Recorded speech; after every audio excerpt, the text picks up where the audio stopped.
Welcome to Inside Politics. I'm Chris Varcoe, joined by Braid, columnist at the Calgary Herald. Don, this week we saw the renewed battles of energy pipelines in this country, which really seemed to be a return in Alberta politics to some of the old energy battles of the 1980s. And this was all ignited by a discussion over Energy East, which is the pipeline that would extend all the way from Alberta out to the east coast of the country. Denis Coderre, who's the Montreal mayor, spoke out and officially opposed that project this week, and that got a lot of people in this province upset. We saw Brian Jean probably most forcefully come out with a series of tweets and some interviews saying it seems ironic that Montreal wants to dump raw sewage into the St. Lawrence River. They also want to accept equalization payments as part of the province of Quebec, and yet they don't want to take our pipelines. What do you make of the response of the Alberta government to this issue, and Mr. Jean specifically? Well, it was very mild. The Alberta government, through CC and through Notley herself, used two words. They used ungenerous and short-sighted, and that was as far as they went with this. Also, of course, Notley met with Kathleen Wynne from Ontario and got a kind of positive response out of her. But their conscious policy is to stay mild, not to provoke some of the reactions that the PCs did when they got tough on these things. Their line is still they will continue to take this cooperative approach. The fundamental problem here, in my view, is that the premiers have not been clear that they support these things. They're not willing to endorse them. The federal government has done absolutely nothing, and the local authorities are taking over this whole thing.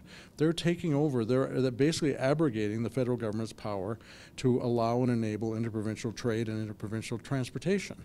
And I just wonder if there's going to come a day when Justin Trudeau, who really is the person who's got something to say about this, is going to stand up and say, we're going to build these things one way or another, safely, well, with lots of collaboration. But that's not happening. So the mayor of Montreal is actually more important than almost anybody else on this week anyway. And we saw a similar battle last week with the Trans Mountain hearings. So Trans Mountain is the pipeline to go to the west coast and do basically Burnaby, which would take Alberta oil. And we saw a bunch of municipalities there, as well as the BC government, oppose that pipeline before the National Energy Board hearing. So I guess we'll see where that leaves us. But I thought it was rather ironic that Denis Coderre, a former federal Liberal cabinet minister, has now become the point person for the battle on Energy East. And he wasn't being diplomatic when he fired back at Brian Jean, and he said, and I'm going to quote him directly here, "You have to allow me a moment to laugh at a guy like Brian Jean when he says he relies on science. These are probably the same people who think The Flintstones is a documentary." Is this helping Brian Jean at all, getting involved in a war of words with a politician from Montreal?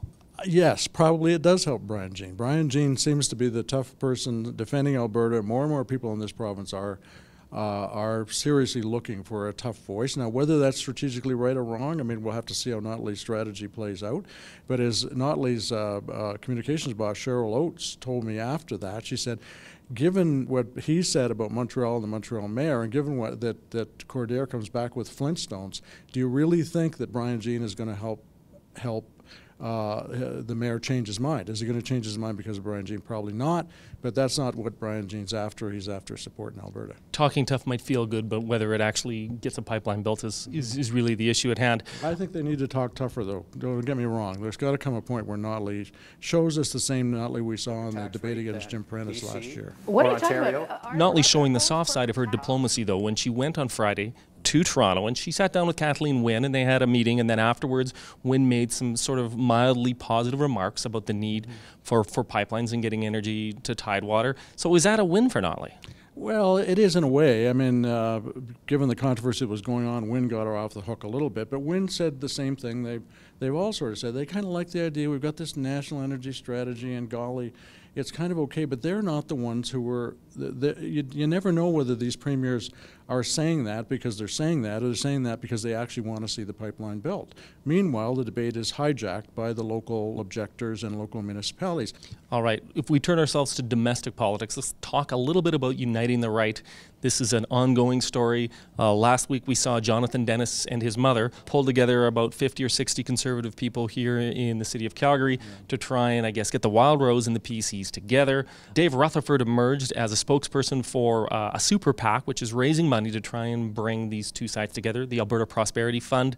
Is any progress really being made here? Yeah, they're definitely starting this project early, like much earlier than the federal Conservatives of all stripes did after the Liberals won in 1993.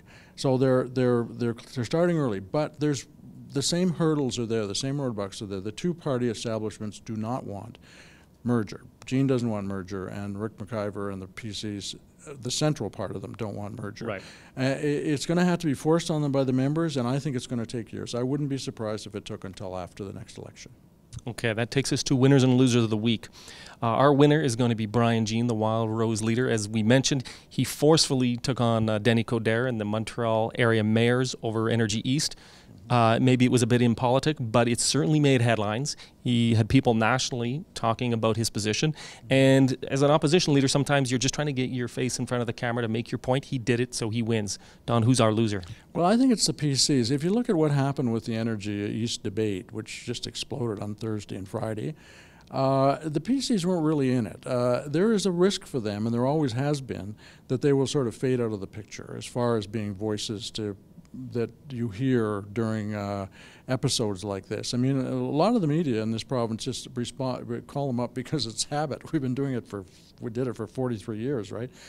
So that their importance could fade, and they run that risk, I think, especially with McIver as leader. All right. Well, Don, thanks for this. Thank you.